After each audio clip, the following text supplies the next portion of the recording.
ಗುಂಡ್ಲುಪೇಟೆಯಲ್ಲಿ ಭರ್ಜರಿ ಚುನಾವಣಾ ಪ್ರಚಾರ ನಡೀತಾ ಇದೆ. ಇವತ್ತು ಬಿಜೆಪಿ ಮಹಿಳಾ ಸಮಾವೇಶ ಬೇರೆ. ಹೆಣ್ಮಕ್ಕಳೆಲ್ಲ ಪ್ರಚಾರಕ್ಕೆ ಬಂದಿದ್ದಾರೆ. ನೀತಿ ಸಂಹಿತೆ ಪ್ರಕಾರ ಅವರಿಗೆಲ್ಲ ಊಟ ಕೊಡಂಗಿಲ್ಲ. ಹಿಂಗಾಗಿ ಮನೆಗೆ ಹೋಗಿ ಅಡುಗೆ ಮಾಡಬೇಕು.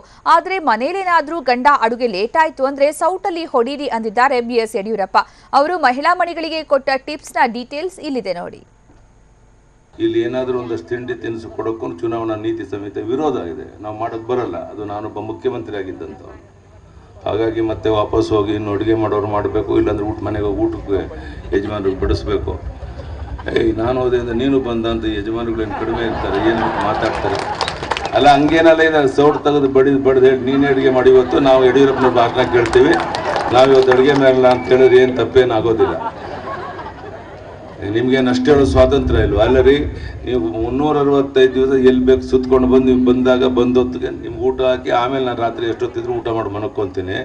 ಇವತ್ತೊಂದು ದಿನ ಯಡಿಯೂರಪ್ಪ ಬಂದ ಅಂತ ಭಾಷಣ ಕೇಳಕ್ಕೆ ಹೋಗಿದ್ದೀನಿ. ಅಡುಗೆ ಲೇಟ್ ಆಗುತ್ತೆ, ಇಲ್ಲ ಮಾಡ್ಕೊಂಡು ಊಟ ಮಾಡಿ ಅಂತ ಹೇಳಿ.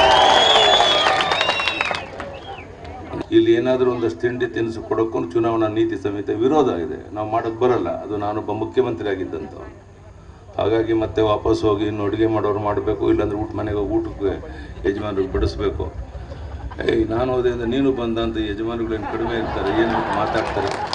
ಅಲ್ಲ ಹಂಗೇನಲ್ಲ, ಇದೆ ಸೌಟ್ ತೆಗೆದು ಬಡ್ದು ಹೇಳಿ ನೀನೇ ಅಡುಗೆ ಮಾಡಿ. ಇವತ್ತು ನಾವು ಯಡಿಯೂರಪ್ಪನ ಭಾಷಣ ಕೇಳ್ತೀವಿ, ನಾವು ಇವತ್ತು ಅಡುಗೆ ಮಾಡಲ್ಲ ಅಂತ ಹೇಳಿದ್ರೆ ಏನು ತಪ್ಪೇನಾಗೋದಿಲ್ಲ.